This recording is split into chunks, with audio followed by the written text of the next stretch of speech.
Good morning, trading world. It is April 19, 2023, 7:56 a.m. on the East Coast, and this is my pre-market outlook and technical analysis for day trading the markets.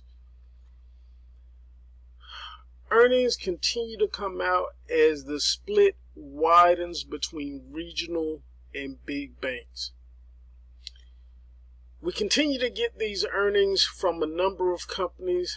I don't really have the time to dive into the earnings, but what I do want to point out is that the divide between big banks and regional banks continues to become more pronounced.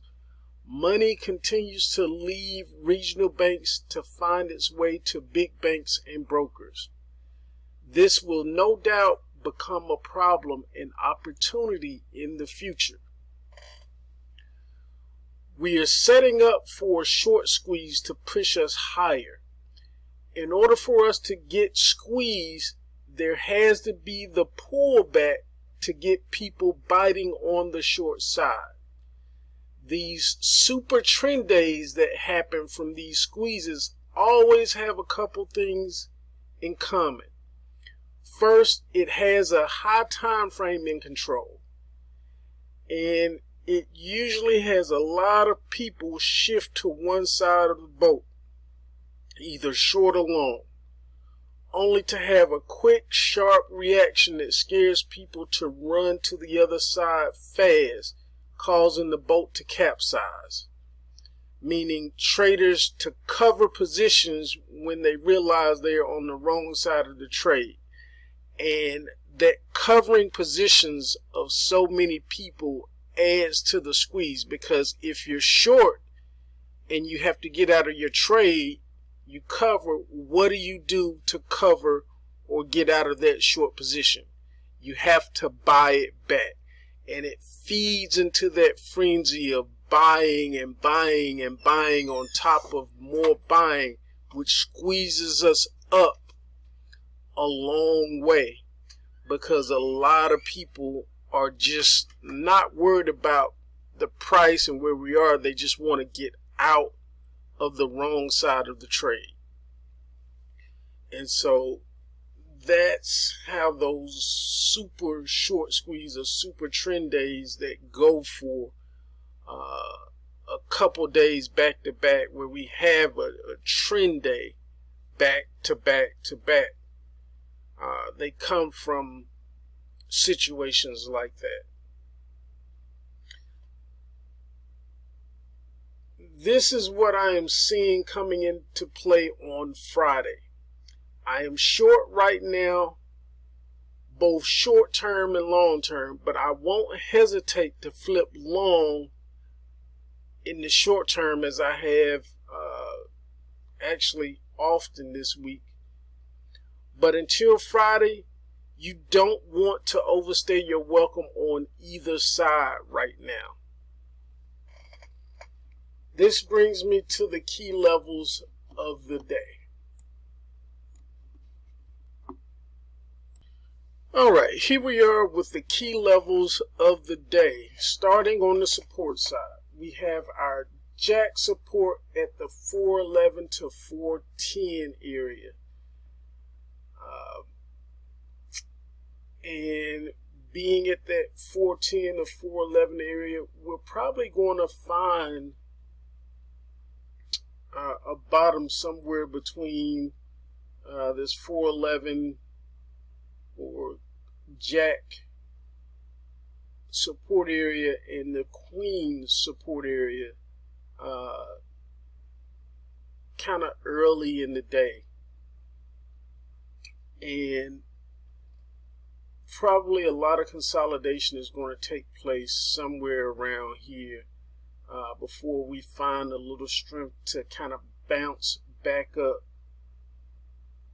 toward that previous close and maybe a little beyond.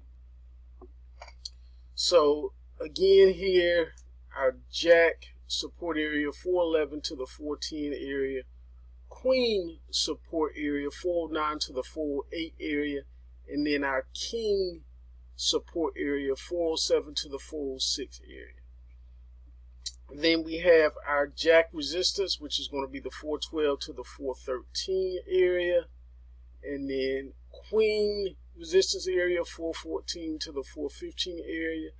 We're probably going to get a pop at some point during the day between these two levels, between the jack and queen resistance area, maybe a little bit higher, but I don't see it being or getting too carried away today.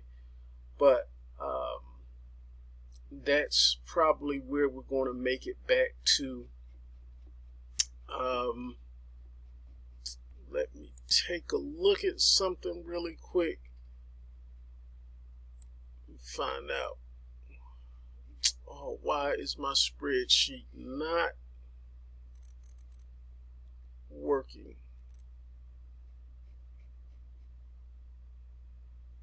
Something is going on right now because all my custom expressions in Thinkorswim are off.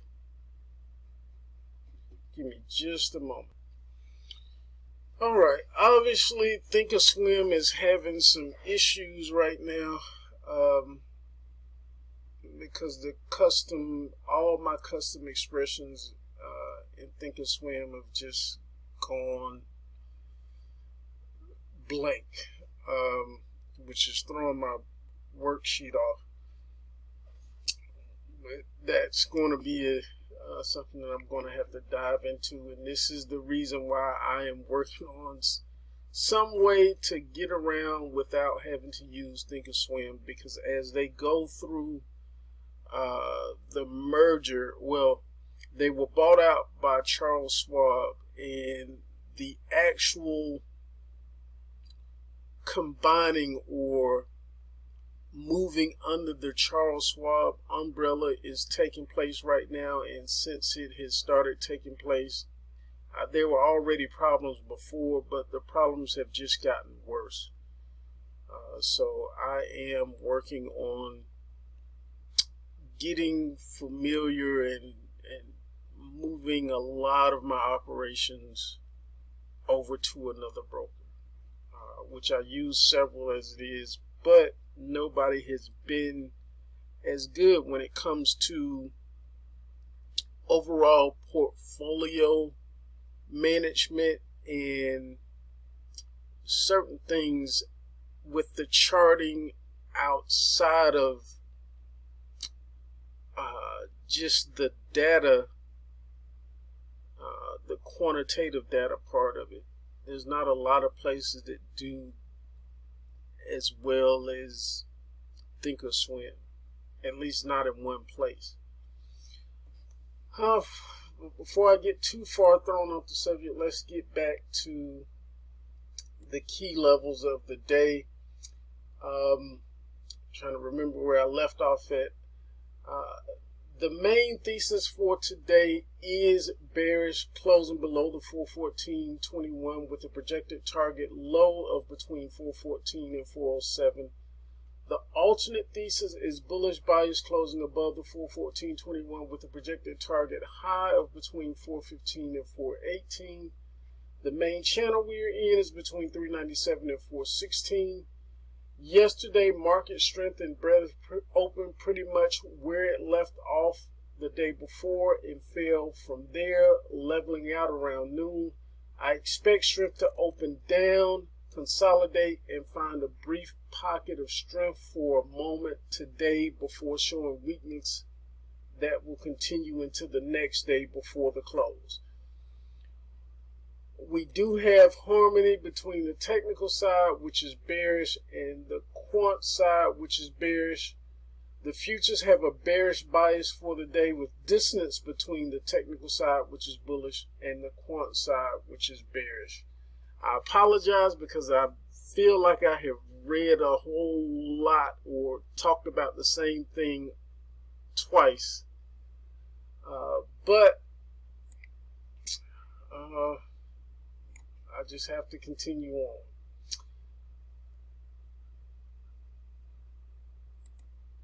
Let's get to the scenarios of the day.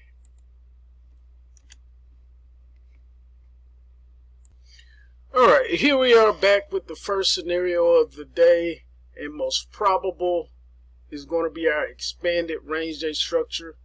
It's going to be very close from that of an expanded range day to just the range day. It's flip-flops. There's very little difference. The reason that I may say expanded range day or range day is because usually in the expanded range day, the two very subtle differences are going to be crossing back and forth over the previous close. And then the second difference is that it is going to have a bias to it. You can have a range day that has a bullish tilt to it, where we could start out at lows, work our way to highs, but not quite work back down to the lows. And that gives that expanded range day or range day a bullish tilt to it, where we didn't come back down to the lows of the day. So we're going to cross between that expanded range day and regular range day, but it may have a bias to it. It just may. But the expanded range day structure, we could struggle early in the morning holding at support. I expect to see a lot of chop here while we hammer out support. And then at some point in the day, I expect to find a pocket of strength to push us back up toward the open. Back up toward maybe the previous close from yesterday. But maybe beyond wherever we open, definitely beyond the open that we have today. And then I expect some weakness to show later in the day. Even if we don't come back down to lows, I just expect this kind of show some weakness that will more than likely carry out or show itself overnight, or definitely in the trading session tomorrow. And today is Wednesday, so Wednesday is a primary expiration day, and these are the days that we're most likely to get the biggest moves on those primary expiration days. And primary expiration days are Monday, Wednesday, and Friday.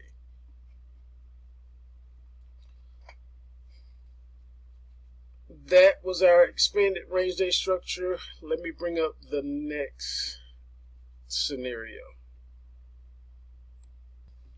All right, our next scenario is going to be our rounded reversal day type structure.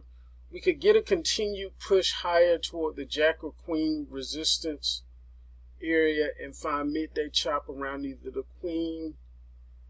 Don't think we quite make it up to the King resistance, but somewhere in that area just before the Queen, or maybe just after the Queen, is where we may have our midday chop.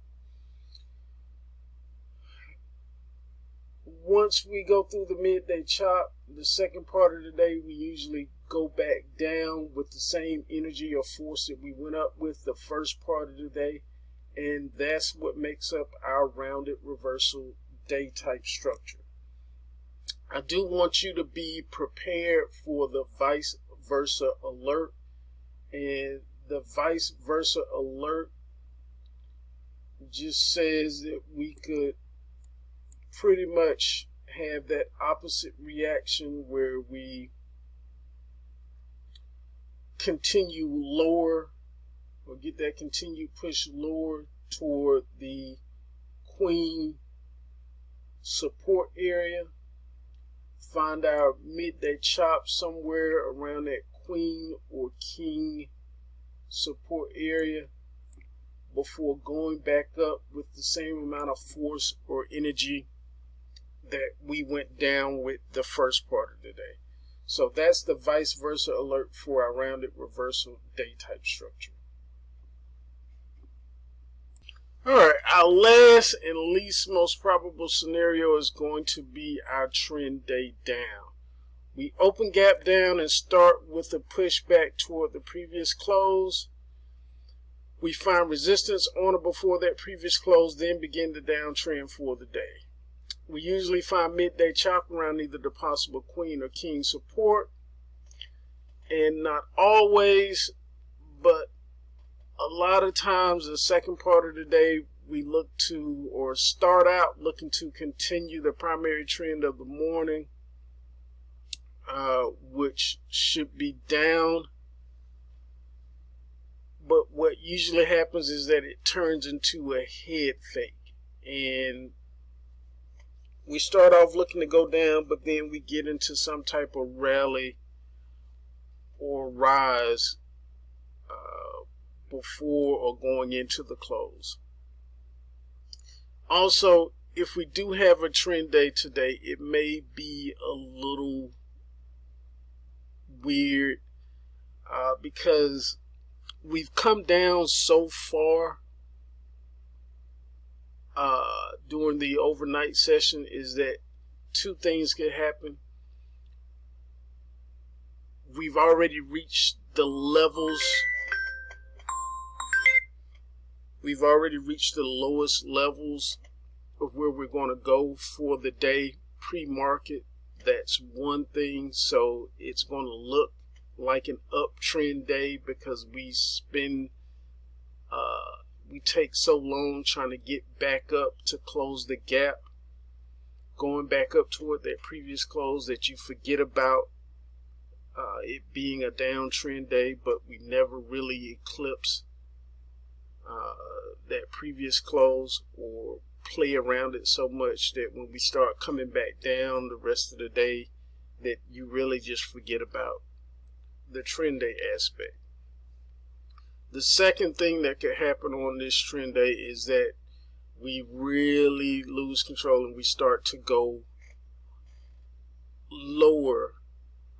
We don't get much of a rise back toward that previous close, trying to close the gap, but there's a continuation of just, we haven't gotten it all out, and we actually do start to see some heavy sell side activity and continue lower faster.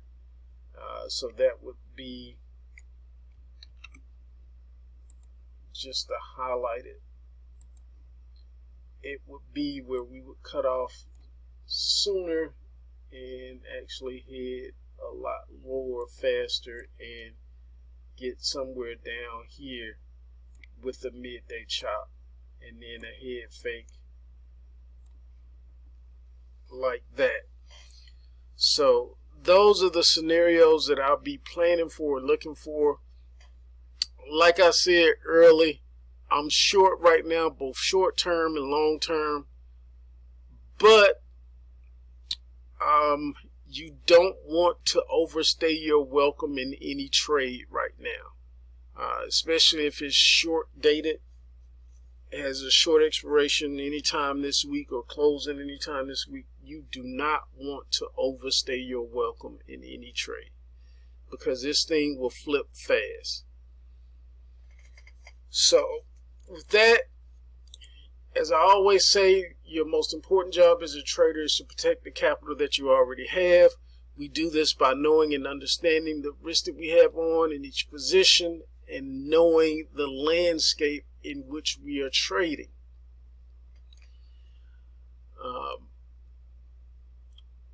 Then we manage that risk in accordance to our account size. I hope this helps. Wishing you a positive trading day. Let's go out and make it a great one.